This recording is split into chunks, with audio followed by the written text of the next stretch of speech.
Hello everybody, my name is Tom. As an old man, 64 years old, and that's what most people call me. But I'd really prefer to be called Tommy. Because as I've grown and I've visited with my friends, every time they call me Tommy, it takes me back in the years of being a child, spending that life with them that I'd missed dearly. Because the years go by, but the voices never do. And when you hear somebody's voice, you can recognize that friend or that family member right away. Why, golly, even on the phone when I talk to somebody from a different country, boy, I can really tell where they're from in their geographical area by just listening to their language or their voice or their broken English. Well, like hell, you wouldn't know where I'm from. I happen to be from Virginia. And I guess I do have a very slight southern accent, but that's what I was born with, and that's how I had to communicate with my friends and family. Well, hell, let's get on with it. This is a story a little bit about my life and family and friends that I grew up with. So I hope you enjoy this video. Okay, so here, what I assume is me. Now, I know for sure, 10 to 1, my older sister's going to call me and say, hell, that wasn't you, Tommy. And it's going to blow it all to hell because I don't know who this person is, but I believe it might be me. And this picture is my daddy with his grandson, Mike Hagner, and pointing at the camera about 8 months before he passed away in a car accident. He sure is missed. Now in this picture, the shorter one is me and the taller one is my brother.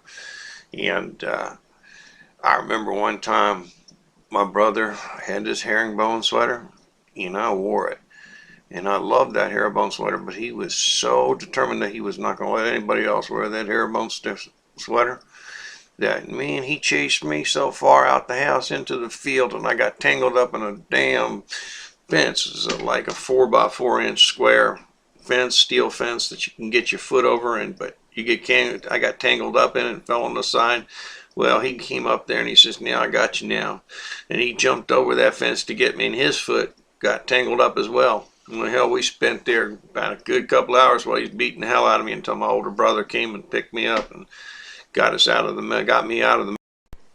Now another memory of my father. Yeah, this is around November, and we'd go up my sister's and we'd butcher hogs and help them out. Daddy was always there waiting and loved doing that. Well, we did some butchering ourselves at home. My daddy used to raise a few chickens, about one or two. It wasn't a big place we lived in, and every year he'd have a prize chicken.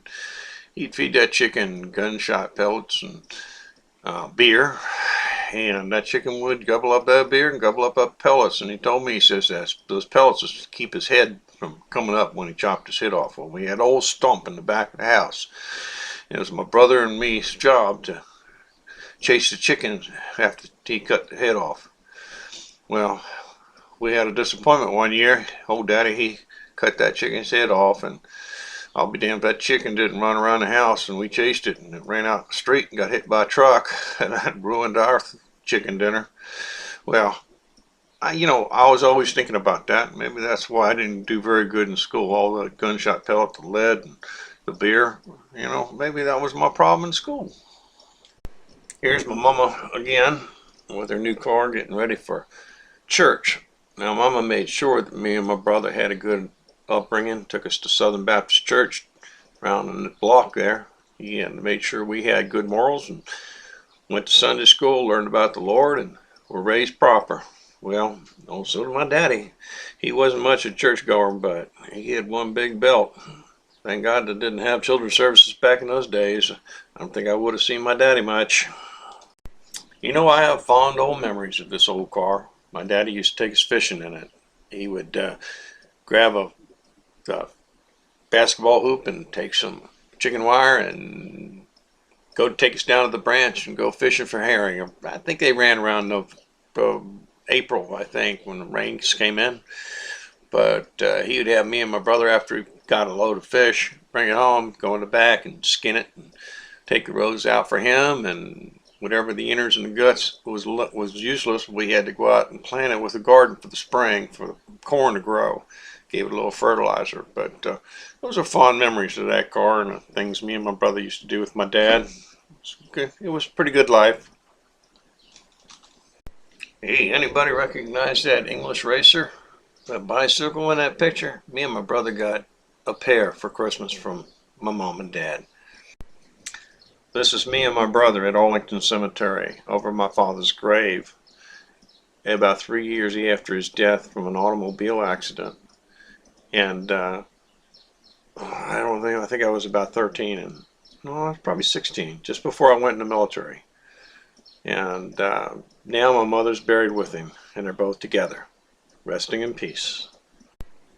After many years, my mother decided that she would remarry after my father's death to a Thomas Sterner.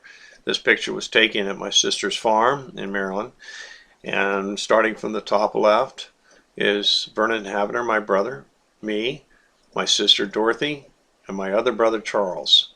In the middle, of course, is my mother and Tom Sterner. Well, right now I'm going to end it in the 70s and give you all a break and try to get back to you again from 70s on up from then to today. I have a few funny stories about my friends, but the way they feel about Facebook, I think I'm going to wait and see how they feel about it. Talk to them first. You know, I don't want to embarrass anybody that I love. So hope you enjoyed this video about me, and hope to see all of you soon when I get back east, and then you can rag on me. Okay? Love you, and goodbye.